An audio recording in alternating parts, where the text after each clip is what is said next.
Okay, so we've finished our NRL season previews with the Melbourne Storm. They were minor premiers last year, so first in the regular season. They had 44 points, so they were 4 points clear of Penrith and 6 points clear of Souths and the Sharks. So they had a fair gap between them and the chasing pack. They had a 243 points differential in the positive, so a really strong attack. Really strong attack and a very, very well organised, structured defence. And Craig Bellamy is still the coach. For how much longer, we just don't know. So the pros, very, very similar to Penrith. The system, the talent scouting, when they bring the young players into their youth setup, and their culture, which works really well. And I think there were some who criticised naming Harry Grant as captain. I think that's been an inspired choice. He's one of the best number nines in the game. He's taken on the mantle of Cameron Smith really, really well. And now Brandon Smith has obviously moved on. He has nailed down that role at 9 in the spine. And he does lead by example. He will tackle all day long. His distribution is fantastic. And he's a very, very mobile number 9 and a very aggressive number 9. So he really sets up the plays for the rest of the spine. Now, talking about the rest of the spine, I do have some concerns. Not with their talent level or their skill. No. It's the fitness of the three major players in the spine outside Harry Grant. Jerome Hughes, Cameron Munster and Ryan Papenhuyzen have all had their injury concerns in recent seasons. Munster and Papenhuyzen I'm more concerned about. Jerome Hughes is a brilliant player. He's evolved into, well, Danny Emwin not just that, but one of the best number 7s in the game. He can play either 5'8" or half-back, but he controls that side really well and he can create off the cuff as well. He's really developed into one of the best players in the game. Cameron Munster, he's had some injuries with the groin and the knees, and Pappenhausen's had horrific injuries just the last couple of seasons. He's missed so much time. So there are ongoing concerns about Ryan Pappenhausen's fitness. He's had some bad concussions as well. Another thing is Munster's temperament. There have been times where he hasn't played well. And when the Melbourne Storm play at their best, Cameron Munster's at his best. Ryan Pappenhausen, I mean, Grant Anderson has filled in a variety of roles, and that's when you need those and Wishart and those other depth players have really stepped up to the plate when Ryan Pappenhausen has been out with injury, which has been most of the last 2.5 seasons. And it's a shame because Ryan Pappenhausen is a brilliant ball runner.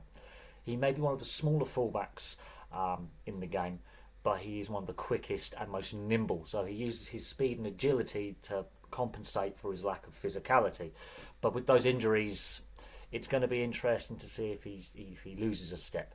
But when those three are in the side alongside Harry Grant, that is one of the best spines, if not the best spine in the league. Another thing that I did notice a lot last season, especially in the opening game against the New Zealand Warriors, was they left it literally to the last play of the game. They did that several times last season, and there's only so many of these comeback last-minute wins you can do before that does actually start taking an emotional and mental toll on the players, because when they don't get that last-minute win, that could be a problem. So they did leave things late a lot of times. Some of their game management was a bit out, and again you could contribute that to injuries to Munster and Pappenhausen and Hughes, key members of that spine, which does put a lot more pressure on Harry Grant. Now the grand final, Harry Grant tackled himself to a standstill, and Penrith tactically got that final right. They absolutely strangled Melbourne out the game. Melbourne were leading at half time, but my God, they were done very early on in the second half. They were exhausted because Penrith just upped the level of the physicality and the energy levels. And while Melbourne gave it as good as they got, they just could not get that flow going, and that could be because Pappenhausen has missed a lot of time, Munster hasn't been always fully fit, and Jerome Hughes was carrying an injury into that grand final, which then meant he had to have surgery in the off-season and miss the internationals at the end of the season. So you could see the Melbourne Storm were a little bit banged up as well. But players like Anderson and Wishart, for example, have, and Garlick and some of these other depth players, when called upon, have played very, very well in relief. I think is the best way. They played very well in relief when other players are out. Grant Anderson had a great season.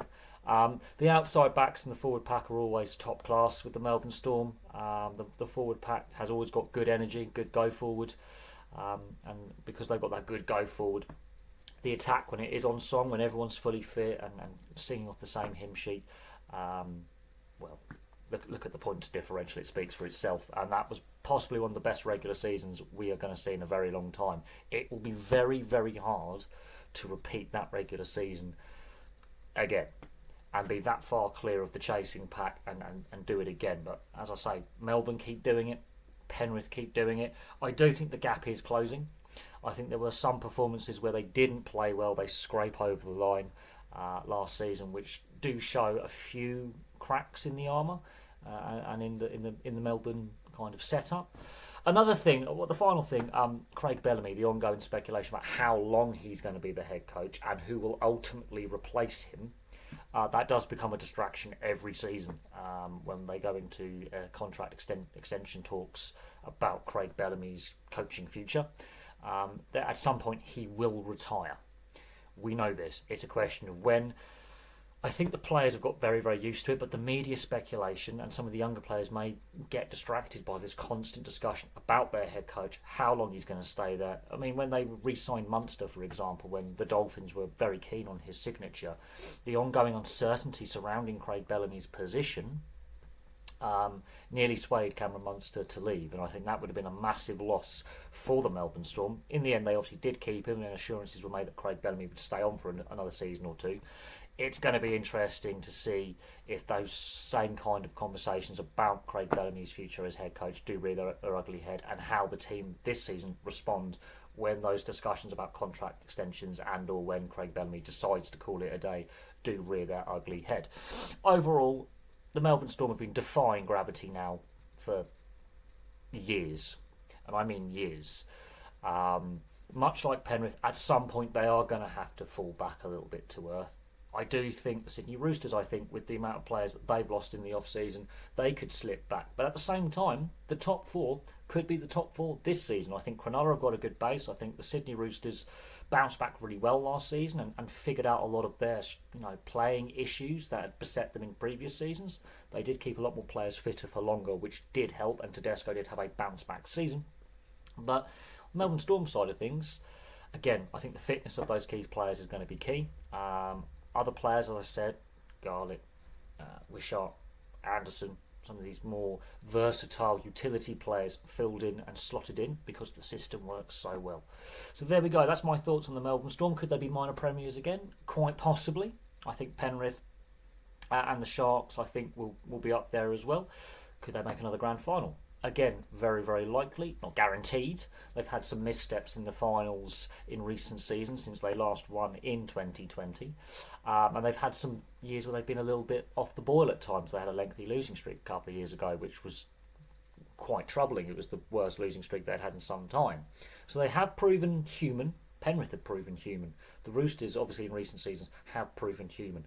So these very, very dominant sides that have basically been dominating the grand finals, apart from the odd appearance from the Raiders and the Sharks, for example, they have also had their human moments where they look vulnerable and they look more beatable than normal. So I will see what the Storm do this season. They obviously want to bounce back after the disappointment of the grand final. That regular season was outstanding. Can they, continue to do that long term, considering again there are a few players that are nursing a couple of niggles, and they are key players. So there we go. Thank you very much for watching. Place your thoughts on the Melbourne Storm's chances this season. They are one of the favourites, as they are pretty much every season, much like Penrith. Very hard to really tell those two teams apart. I think looking at it over the last 5-6 seasons, in Melbourne Storm's case longer, they've been so consistent, and the teams near the bottom of the league, I think the gap is closing. I think it's a far more competitive league now than a decade ago. I honestly do believe that. I think anyone can beat anyone on any given day. But the teams at the top are well entrenched. It's the teams in the middle and the bottom that want to close that gap. It's going to be interesting.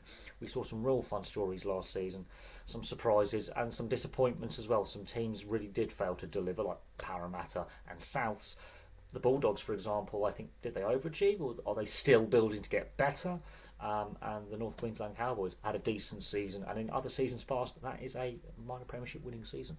So, in fact, most of the top 8, if you look at some of the minor premiership seasons or top 4 seasons, they would have finished higher if it weren't for the Melbourne Storm, Penrith, the Sharks, and the Roosters just having brilliant seasons in the regular season. But there we go. Thank you very much for watching. I really appreciate all the views during the NRL season previews, and in 5 hours I will be watching the 24 Hours of Daytona. So I'm going to go into a bit incognito mode for the next 29 hours. I'm going to be a bit incognito. I do appreciate all the views, all the support, all the likes, all the shares, and all the comments.